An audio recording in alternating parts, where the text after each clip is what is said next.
사람의 마음은 변덕이 참 심합니다. 그렇죠? 어제까지는 마음에 쏙 들었는데요, 마치 손바닥 뒤집듯이 우리의 마음이 변해서 오늘은 왠지 별로인 것처럼 생각될 때가 있습니다. 예를 들면 이런 겁니다. 요즘 이제 환절기라 그런지 최근 며칠 새 날씨가 많이 추워졌습니다. 그렇죠? 아침 저녁으로 기온이 너무 많이 떨어졌어요. 그래서 계절이 바뀌니 이제 옷장을 열어서 따뜻한 옷을 꺼내 입어야겠다 했는데 마땅한 입을 옷이 없는 겁니다. 그렇죠? 항상 그렇죠? 그래서 큰맘 먹고 그래 이번 기회에 옷을 하나 사야겠다라는 마음을 가지고 어제부터 부지런히 인터넷 쇼핑을 하기 시작했습니다. 그리고 정말 마음에 드는 옷을 찾아서 이 장바구니에 담아놨어요. 아직 결제는 하지 않았습니다. 다음 날입니다. 이제 오늘 옷을 주문하겠다라고 다시 어제 골랐던 옷을 확인해 보니 이상하게 어제만큼 마음에 들지 않는 거죠. 이유는 알 수 없지만 하룻밤 사이에 마음이 바뀌었네요. 고민하다가 남편이나 아내에게 보여주면서 이 옷이 어떠냐고 물어봅니다. 그런데 반응이 시원치 않습니다.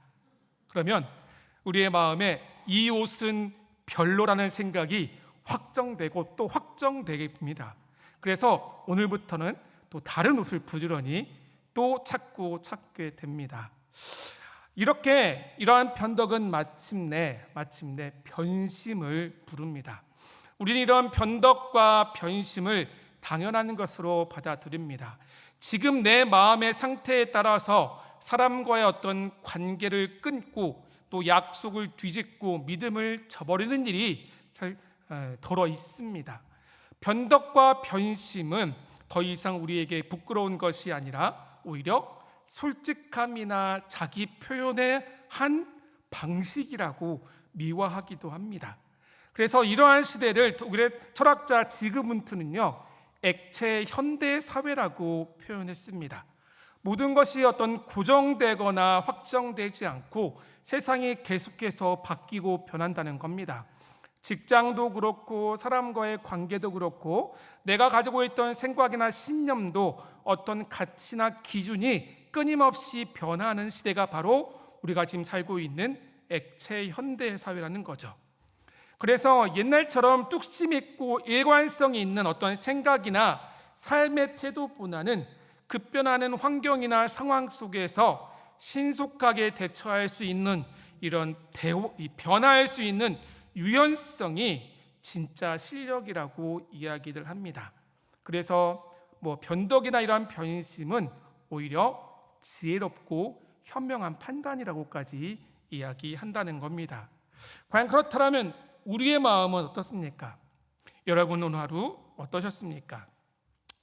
사람은 평균적으로 하루에 약 3만 가지의 생각을 한다고 합니다. 내가 아침에 마음먹었던 생각 중에서 저녁 때까지 변하지 않는 생각들이 과연 몇 개나 될까요? 아마 여러분 중에는 오늘 아침에 이런 결심했을 겁니다.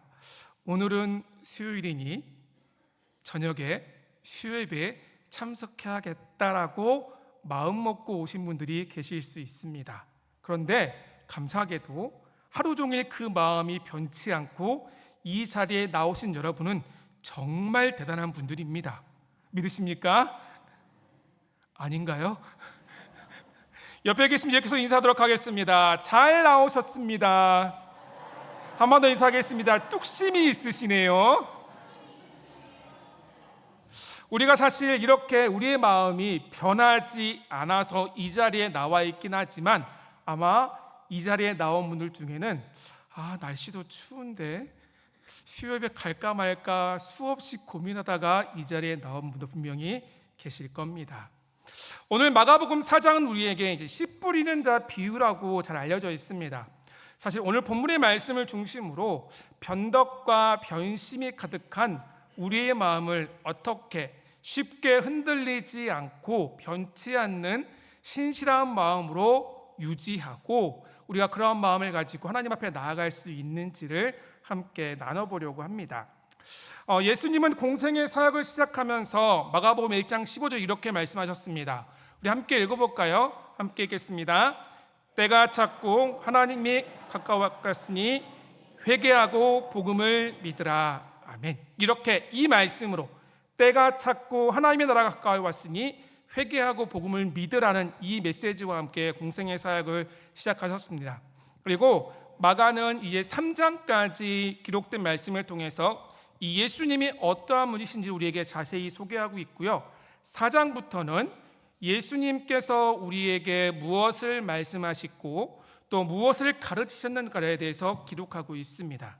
그 가운데 오늘 4장에서는 예수님께서 하나님 나라와 복음에 대해서 비유로 설명하셨던 그 내용을 잘 기록하고 있죠. 예수님은 바닷가에서 큰 무리들에게 가르치시면서 오늘 4장에 보니까 한 농부가 밭에 씨를 뿌리는 장면을 예를 들어서 설명하십니다. 이 본문의 배경인 팔레스타인 지역과 우리나라 좀 농촌 문화 좀 배경이 다릅니다. 그래서 농사 환경이 다르다 보니까 씨 뿌리는 모습이 조금 차이가 있는데요. 우리는 밭에 씨를 뿌릴 때 뿌린다는 개념보다는 심는다는 개념이 좀 더 강합니다.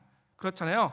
밭고랑을 만들고 씨를 심을 구멍을 자리를 만들어서 그 안에 하나씩 씨를 심는 경우가 훨씬 더 많습니다. 제가 어릴 때 시골에 자라서 농산일을 자주 봤습니다.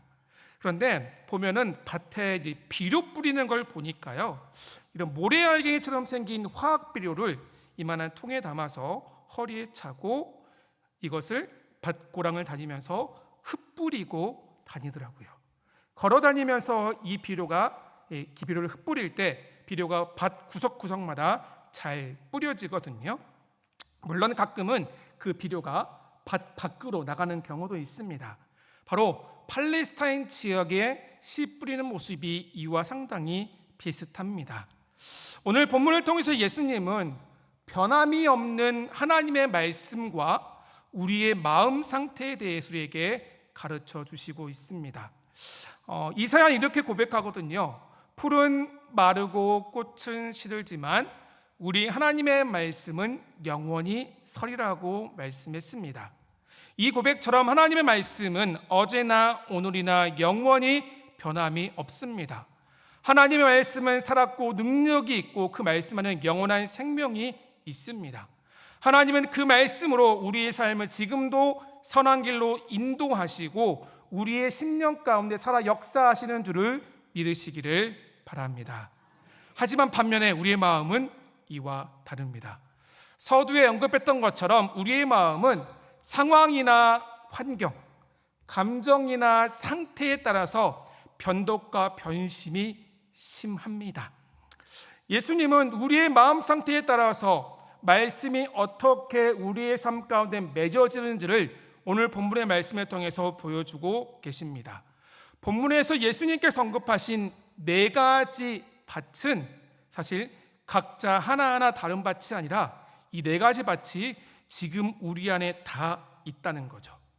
이 사람은 원래 마음밭이 길가와 같고 저 사람은 흙이 얕은 돌밭 같고 다른 사람은 가시떨기 같고 다른 사람은 좋은 밭이 아니라 이 4가지 밭이 우리 안에 지금 있고 우리를 둘러싼 상황과 형편과 감정에 따라서 우리 안에서 계속해서 쉼없이 바뀌고 또 변하고 있다는 거죠. 어떨 때는 우리의 마음이 길가와 같을 때도 있고 어떨 때는 우리의 마음이 좋은 땅일 때도 있습니다. 그래서 예수님은 오늘 본문의 말씀을 통해서 바로 우리의 마음 상태에 초점을 맞춰서 씨 뿌리는 자의 비유를 우리 가운데 가르쳐주고 계십니다.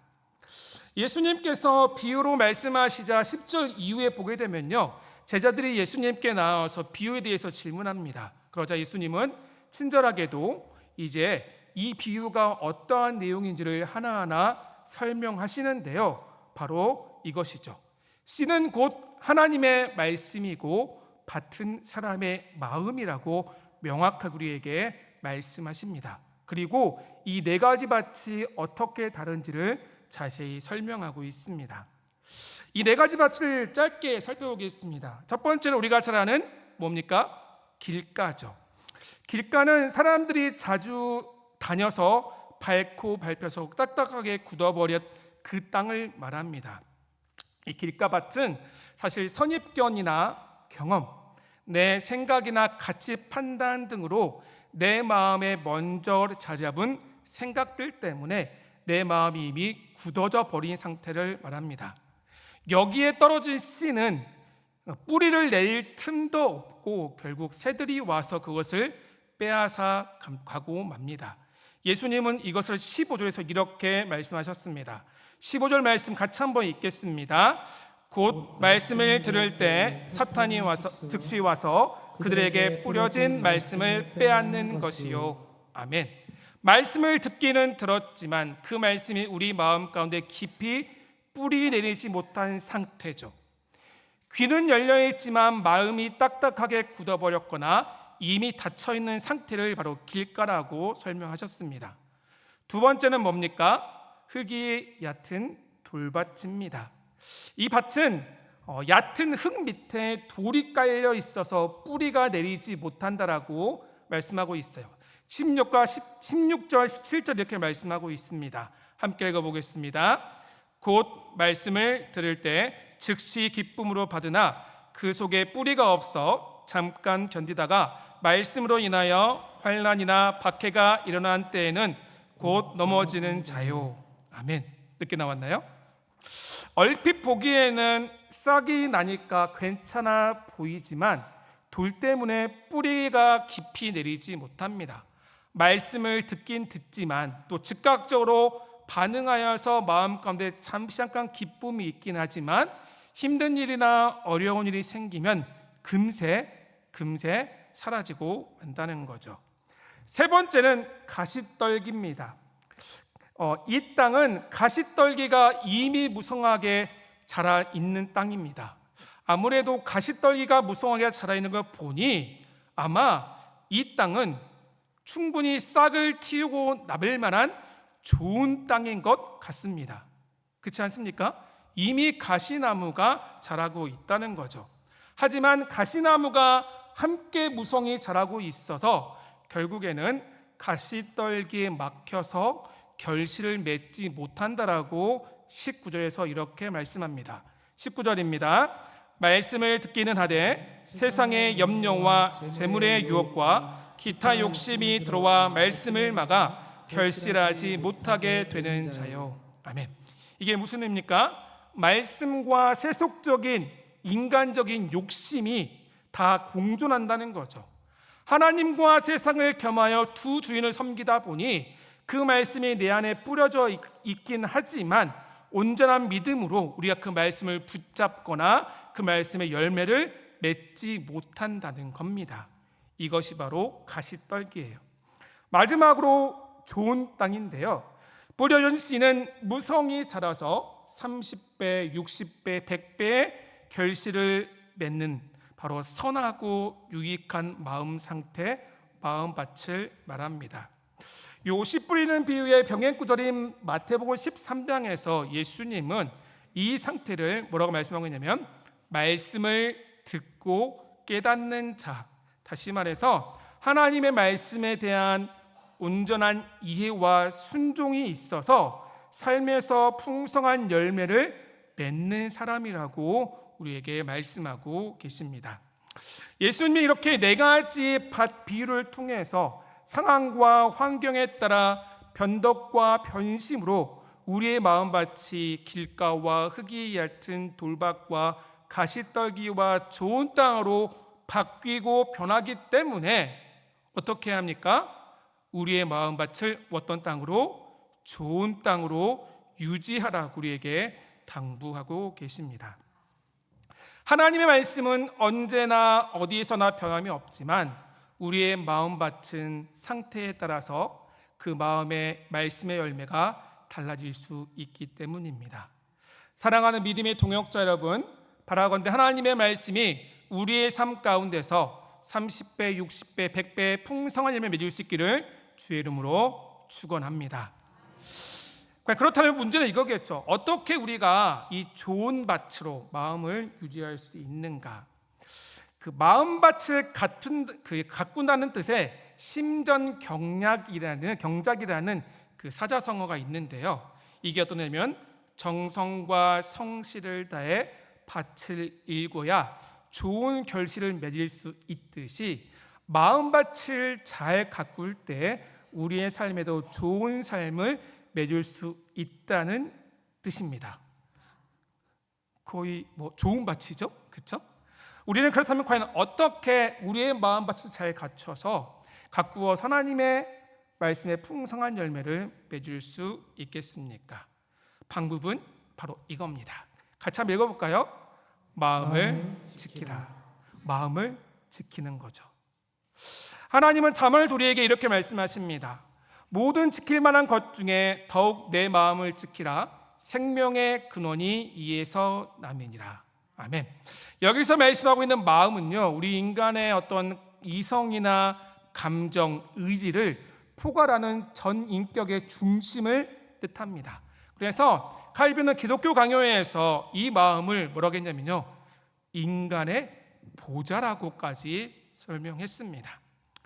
여기 23절 나와 있는 지키다라는 단어는요, 어떤 의미가 있냐면 바로 이런 의미가 있습니다. 함께 읽어볼까요? 감시하다, 보호하다, 파수하다라는 뜻이 있습니다. 그래서 잠언은 결국 전 인격의 중심이자 생명의 근원인 이 마음을 통해서 하나님의 은혜가 우리의 삶에 흐른다고 말씀합니다. 그렇기 때문에 당연히 우리는 이 마음을 적극적으로 감시하고 보호하고 파수해야겠죠. 아담은 이 마음을 지키지 못했기 때문에 원죄를 범했고요. 다윗은 이 마음을 지키지 못했기 때문에 바세바를 범했습니다. 베드로는 이 마음을 지키지 못했기 때문에 3번이나 예수님을 부인했고, 우리는 이 마음을 지키지 못했기 때문에 오늘도 수없이 이 마음을 지키지 못했기 때문에 아무것도 아닌 말 한마디에 상처받았고, 그 말로 인해 버럭버럭 화를 내며 상대방에게 분노를 표출하고 말았습니다. 우리는 이 마음의 연약함 때문에 늘 죄로 인해 넘어지고 쓰러지기 마련입니다. 그리고는 마침내 하나님의 은혜와 긍휼을 기대면서 이렇게 은혜의 보좌 앞으로 나오는 것 아니겠습니까? 이런 관점에서 루터는 이렇게 이야기했습니다. 같이 한번 읽어볼까요? 루터는 이렇게 이야기했습니다. 새가 우리 머리 위를 지나가는 것을 막을 수 없지만 적어도 내 머리 위에 둥지를 트는 것은 막아야 한다. 그렇죠? 새가 우리 머리 위를 지나가는 것은 막을 수는 없지만 내 머리 위에 앉아서 둥지를 틀고 사는 것은 막을 수 있다는 거죠. 악하고 잘못된 생각이 우리의 마음에 침투하거나 우리 마음에 생길 수 있긴 하지만 그 생각이 내 마음을 지배하고 나로 하여금 행동하게 만들지 않도록 적극적으로 그것을 막아야 한다라고 말씀하고 있습니다. 왜냐하면 우리의 모든 것이 바로 마음에서 시작되기 때문입니다. 마음을 지키는 것이 우리 신앙생활에 있어서 정말로 중요하기 때문이죠. 근데 마음을 지킨다는 것은 단순히 어떤 감정을 다스리는 차원이 아닙니다. 손바닥 뒤집듯 바뀌는 어떤 변덕과 변심을 단순히 방지하는 차원도 아니에요. 마음을 지킨다는 것은 우리 성도의 삶의 근원과 존재의 중심 보좌를 보존하는 일이고, 하나님 우리에게 허락하신 풍성한 은혜와 영원한 생명과 밀접하게 관련 있는 일이라는 사실을 믿으시기를 바랍니다. 이러한 믿음을 가지고 옆에 계신 함께 인사하도록 하겠습니다. 마음을 힘써 지킵시다. 아멘. 우리 모두에게 이런 마음을 힘써 지켜갈 때 하나님의 풍성하신 은혜와 사랑이 부어질 줄 믿으시기를 바랍니다. 오늘 마가복음 4장의 비유를 통해서 예수님은 우리의 마음 상태에 대해서 말씀하고 계시고 우리는 그 마음을 잘 지켜야 한다라고 말씀을 드렸습니다. 과연 그렇다면 우리는 어떻게 존재의 근원이자 은혜의 통로인 우리의 마음을 지킬 수 있을까요? 바로 이겁니다. 함께 읽겠습니다. 마음 비우기, 마음 채우기. 불교에서는 변화무쌍한 인생에서 마음을 지키기 위해서는 우리의 마음을 비워야 한다라고 주장하면서 공을 강조합니다. 하지만 성경은 그렇지 않습니다. 우리가 마음을 비울 때 우리의 마음을 지킬 수 있을까요? 그렇지 않습니다. 오히려 마음을 비우면 비울수록 오히려 공허함만 더 커지겠죠. 그래서 성경 우리에게 뭐라고 말씀하냐면 마음을 온전히 지키기 위해서는 진정한 체험이 필요하다고 우리에게 말씀하십니다. 바로 우리의 마음에 채워야 할 것들이 있다는 거죠. 우리가 내 안에 있는 것들을 비우기 위해 노력하는 것이 아니라 자연스럽게 우리 안에 채워야 할 것들을 채워갈 때 우리는 마음을 지킬 수 있습니다. 과연 그렇다면 우리 마음에 채울 것은 과연 무엇입니까? 두 가지를 여러분에게 소개하겠습니다. 첫 번째 이겁니다. 함께 읽겠습니다. 듣는 마음을 채우라. 바로 여러분의 마음 가운데 우리의 삶에 듣는 마음을 채우시기를 바랍니다. 열왕기상 3장에 보면은요, 솔로몬이 하나님께 이렇게 하나님께 기도할 때 부르짖을 때 내가 너에게 무엇을 줄까 말씀하실 때 솔로몬이 이렇게 하나님께 고백합니다. 우리 같이 한번 읽어볼까요? 왕상 3장 9절입니다. 누가 주의 이 많은 백성을 재판할 수 있사오리까? 듣는 마음을 종에게 주사 주의 백성을 재판하여 선악을 분별하게 하옵소서. 아멘. 1000번째 이후에 하나님께서 솔로몬에게 내가 무엇을 줄까라고 말씀하실 때 솔로몬은 다른 것이 아니라 하나님께 듣는 마음을 구했습니다. 곧 이것을 지으라고 말씀하셨죠. 왕으로서 맡겨주실 역할과 사명을 잘 감당하기 위해서 하나님의 음성을 듣는 마음을 구했습니다. 하나님의 말씀을 듣는 마음을 구했어요. 성도도 마찬가지입니다. 우리가 우리의 마음을 지키기 위해서 필요한 것은 무엇보다도 하나님의 말씀에 귀를 기울여 들을 수 있는 듣는 마음이 필요합니다.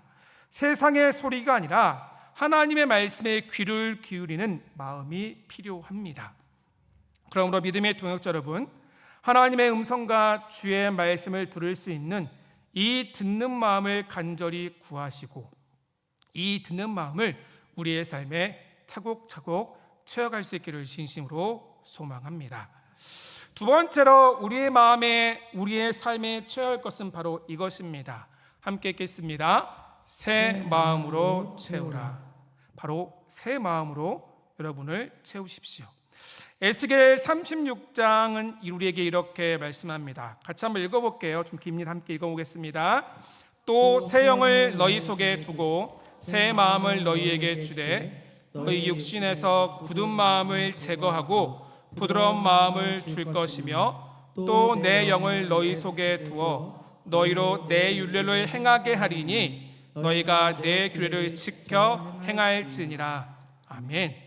이 말씀에서 에스겔은 이제 굳은 마음과 부드러움 이 두 마음을 대비합니다. 그리고 굳은 마음은 무엇이냐면 자기 생각과 감정과 고집에 붙잡혀 하나님의 말씀에 반응하지 않는 마음을 말합니다. 하지만 하나님은 이런 우리 가운데 새 영, 성령을 부어주셔서 우리의 마음을 부드럽게 하시는 바로 새 마음을 주시겠다라고 약속하셨습니다. 우리의 마음을 지키기 위해서 하나님은 우리 마음 가운데 성령을 통해 허락하신 이 부드러운 마음, 말씀에 믿음으로 반응하는 마음, 새 마음을 붙잡으시기를 바랍니다. 예전에 우리 한 선교사님이 묵상 강연을 하실 때 하셨던 이야기가 있습니다.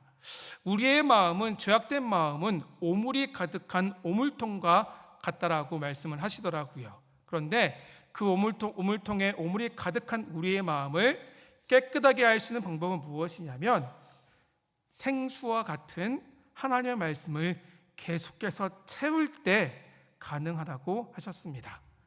우리 마음에 있는 오물통을 한꺼번에 비우는 것이 아니라 우리의 마음에 하나님의 생수의 말씀을 계속해서 공급할 때 결국 오물찌꺼기는 사라지고 맑은 물이 채워진다는 거죠. 마찬가지로 우리의 마음을 지키기 우리는 먼저 마음을 애써 비우는 것이 아니라 마음을 가득 채울 때 가능한 줄 믿으시기를 바랍니다. 마음에 하나님의 말씀을 귀담아 들을 수 있는 듣는 마음으로 채우십시오. 자기 감정과 고집에 사로잡힌 마음이 아니라 들려주시는 주님의 음성과 그 말씀의 기쁨으로 순종할 수 있는 성령께서 우리 가운데 부어주시는 새 마음을 사모하는 우리 모두가 되기를 주의 이름으로 축원합니다. 함께 고백하겠습니다. 듣는 마음과 새 마음을 채웁시다. 듣는 마음과 새 마음을 채웁시다. 아멘. 사랑하는 믿음의 동역자 여러분, 하나님의 말씀은 신실하고 능력이 있습니다. 그리고 하나님은 그 말씀을 지금도 우리의 마음 가운데, 우리의 삶 가운데 들려주시고 그 말씀이 우리의 삶에서 30배, 60배, 100배의 풍성한 열매 맺기를 원하십니다. 하지만 요즘같이 변덕과 변심을 당연시 여기는 시대에 우리는 성도다움을 유지하고 우리의 마음을 지키는 일이 쉽지는 않습니다. 먹고 사는 문제 때문에, 관계의 문제 때문에, 교회 안에서 마주하는 신앙의 문제 등등 우리의 마음을 뒤흔들어오는 수많은 소리와 문제가 우리 주위에 있거든요. 그래서 하나님은 우리에게 오늘 마가복음 4장의 말씀을 통해서 우리의 마음 상태를 점검케 하십니다. 여러분, 우리의 마음이 늘 문제입니다. 오늘 말씀을 통해서 우리의 이성과 감정을 포괄하는 전 인격의 중심이자 생명의 근원인 마음의 그 가치를 다시 한번 재발견하시고 그 마음을 힘써 지키는 우리의 모두 되기를 주의 이름으로 축원합니다. 어떻게 우리의 마음을 지킵니까? 우리의 마음을 비우는 것이 아니라 매 순간순간 우리에게 들려주시는 하나님의 말씀과 음성에 귀 기울여 들을 수 있는 듣는 마음을 먼저 구하시고 우리에게 성령을 통해 부어주시는 새 마음을 붙잡고 그 말 우리의 삶에 채울 때 가능한 줄 믿습니다. 그럴 때 하나님은 이 듣는 마음과 새 마음을 통해서 변덕과 변심이 가득한 우리의 마음을 신실하고 온전한 마음, 하나님이 기뻐하시고 풍성한 열매를 맺는 좋은 밭으로 가꾸어 주실 줄 믿습니다. 우리의 삶에 이러한 말씀의 능력과 열매를 풍성히 맺는 은혜가 있기를 주의 이름으로 축원합니다. 우리 함께 이 찬양 함께 올려드리도록 하겠습니다.